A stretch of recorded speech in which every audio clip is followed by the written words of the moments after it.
നമസ്കാരം കൂട്ടുകാരെ, പുതിയൊരു വീഡിയോയിലേക്ക് എല്ലാവർക്കും സ്വാഗതം. അപ്പോൾ ഇതിനു മുമ്പ് പല ഇമ്പോർട്ടൻ്റ് ആയിട്ടുള്ള യൂട്യൂബേഴ്സിന് വേണ്ടിയിട്ടുള്ള വീഡിയോസൊക്കെ ഷെയർ ചെയ്ത് വരികയാണ്. അപ്പോൾ അതിൽ ഒരു പ്രധാനപ്പെട്ട കാര്യമാണ് നിങ്ങളുടെ യൂട്യൂബ് ചാനൽ ഏത് കാറ്റഗറിയിൽ ഉൾപ്പെടുത്തണം എന്നുള്ളത്.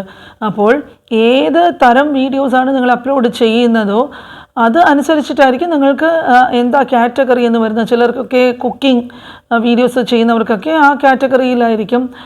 പിന്നെ ഈ ട്രാവൽ വ്ളോഗ്സൊക്കെ ചെയ്യുന്നവരുണ്ടാകും. അതുപോലെ തന്നെ ഗെയിമിങ്, ഓട്ടോമൊബൈൽസിനെ പറ്റിയിട്ടുള്ള കാര്യങ്ങൾ. അപ്പോൾ ഏകദേശം യൂട്യൂബിൽ ഒരു 15ഓളം കാറ്റഗറീസ് കൊടുത്തിട്ടുണ്ട്. ഇതിൽ നിന്നും ഒരു കാറ്റഗറി നിങ്ങളുടെ ചാനലിന് വേണ്ടിയിട്ട് സെലക്ട് ചെയ്യണം. അപ്പോൾ എല്ലാവരും ചാനലൊക്കെ ക്രിയേറ്റ് ചെയ്യുന്നു, വീഡിയോസൊക്കെ ഇടുന്നുമുണ്ട്. അപ്പോൾ ഒരു കാറ്റഗറിയും ഇല്ലാതെ തന്നെ വീഡിയോസ് മുമ്പോട്ട് കൊണ്ടുപോകാം. ആണെങ്കിലും ഇപ്പോൾ യൂട്യൂബിൻ്റെ AI-ക്ക് നിങ്ങളുടെ റെക്കമെൻഡേഷൻസ് അയക്കണമെങ്കിൽ ആ വീഡിയോ അനുസരിച്ചിട്ടുള്ള ആഡ്സൊക്കെ നമ്മളുടെ ചാനലിൽ വരണമെങ്കിൽ കറക്റ്റായിട്ടുള്ളൊരു കാറ്റഗറി നമ്മളുടെ ചാനലിന് ഉണ്ടാകുന്നതാണ് എപ്പോഴും നല്ലത്. അപ്പോൾ അങ്ങനെ ഒരു കാറ്റഗറി സെലക്ട് ചെയ്തിട്ടുണ്ടെങ്കിൽ നിങ്ങൾക്ക് റീച്ചും റെക്കമെൻഡേഷൻസും ഒക്കെ കൂടും. നല്ല റവന്യൂ ജനറേറ്റ് ചെയ്യാനായിട്ടും കൃത്യമായിട്ടുള്ളൊരു കാറ്റഗറി ചെക്ക് ചെയ്യുക. അതുപോലെ തന്നെ മുമ്പ് ചെയ്തിട്ടുള്ള കാറ്റഗറിയിലൊക്കെ ഒന്ന് നിങ്ങൾ പോയിട്ട് സെറ്റ് ചെയ്തിട്ട് വേണമെങ്കിൽ ആ കാറ്റഗറി ഓപ്ഷൻ ചേഞ്ച് ചെയ്യാനുള്ളതൊക്കെ യൂട്യൂബ് സ്റ്റുഡിയോയിൽ സെറ്റിങ്സ് ഓപ്ഷനിൽ പോയിട്ട് പിന്നെ അതിലൊരു ജനറൽ ചാനൽ അപ്ലോഡ് ഡീഫോൾട്ട്സ് എന്നൊക്കെയുള്ള ഓപ്ഷൻസ് ഉണ്ടാകും. അതിൽ അപ്ലോഡ് ഡീഫോൾട്ട് എന്ന ഓപ്ഷനിൽ പോയി ക്ലിക്ക് ചെയ്യുക. അതിൽ നിങ്ങൾക്ക് ബേസിക് ഇൻഫർമേഷൻ, അഡ്വാൻസ്ഡ് സെറ്റിങ്സ് എന്നിങ്ങനെയുള്ള ഓപ്ഷൻസൊക്കെ കാണാം. അപ്പോൾ അഡ്വാൻസ്ഡ് സെറ്റിങ്സിൽ പോയിട്ട് ക്ലിക്ക് ചെയ്യുമ്പോഴാണ് ഈ കാറ്റഗറി എന്ന ഓപ്ഷൻ വരുന്നത്.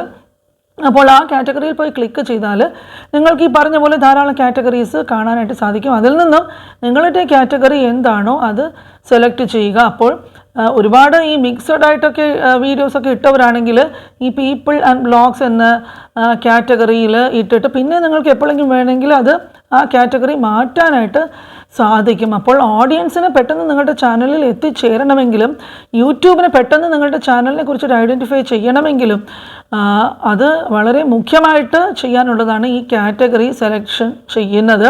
ഇപ്പോൾ ഫുഡ്, കുക്കിംഗ് റിലേറ്റഡ് ആയിട്ടുള്ളത് അങ്ങനത്തെ പരസ്യങ്ങളൊക്കെ നിങ്ങളുടെ കുക്കിംഗ് വീഡിയോസിലൊക്കെ വരണമെങ്കിൽ ഇങ്ങനത്തെ ചാനൽ സെലക്ഷനൊക്കെ ചെയ്താൽ മാത്രമേ സാധിക്കുകയുള്ളൂ. അപ്പോൾ യൂട്യൂബിൽ നമ്മൾ വീഡിയോസ് ഇട്ടാൽ മാത്രം പോരാ, അതുമായിട്ട് ബന്ധപ്പെട്ട് നമ്മൾ ചാനലിൽ സ്റ്റുഡിയോയിൽ പോയിട്ട് എന്തൊക്കെ സെറ്റിങ്സ് ചെയ്യണോ അപ്പോൾ അതൊക്കെ പ്രത്യേകം ചെയ്യാനായിട്ട് മറക്കാതെ ഇരിക്കുക. സാധാരണ നമ്മളൊരു വീഡിയോ ഒക്കെ ഇടുകയാണെങ്കിൽ യൂട്യൂബിന് അത് ഏത് വിഭാഗത്തിൽ പെട്ടതാണെന്നുള്ളത് അറിയാനായിട്ട് സാധിക്കില്ല. അപ്പോൾ അത് മനസ്സിലാക്കാനായിട്ടുള്ളൊരു സെറ്റിങ്സാണ് യഥാർത്ഥ ഓഡിയൻസിനെ നമ്മുടെ വീഡിയോയിലേക്ക് എത്തിച്ചേരാനായിട്ട് സാധിക്കുന്നത്. അപ്പോൾ അങ്ങനെ ഒരു ടാർഗറ്റ് ഓഡിയൻസ് നമ്മൾക്ക് വന്നാലേ നമ്മുടെ ചാനൽ നല്ല രീതിയിൽ വളർച്ച ഉണ്ടാകുകയുള്ളൂ. യൂട്യൂബിനൊക്കെ റെക്കമെൻഡേഷൻസും ഇംപ്രഷൻസും ഒക്കെ അയക്കാനായിട്ട് സാധിക്കുകയുള്ളൂ. അപ്പോൾ ഈ ഒരു കാര്യം ഇനിയും ചെയ്തിട്ടില്ലാത്തവരുണ്ടെങ്കിൽ അത് മറക്കാതെ പോയി ചെയ്യുക.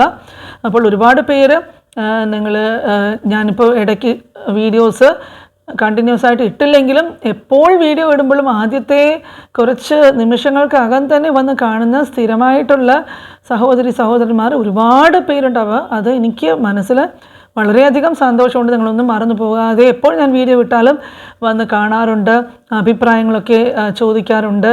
അപ്പോൾ നിങ്ങളുടെ ഈ സ്നേഹത്തിന് മുമ്പിൽ എന്നും എനിക്ക് നന്ദി ഉണ്ടാകും. തുടർന്ന് ഇതുപോലുള്ള നല്ല ടോപ്പിക്സുമായിട്ട് നിങ്ങളുടെ അടുത്ത് ഞാൻ വരാം. അപ്പോൾ അടുത്ത വീഡിയോയിൽ കാണുന്നത് വരെ എല്ലാവർക്കും ബായ്.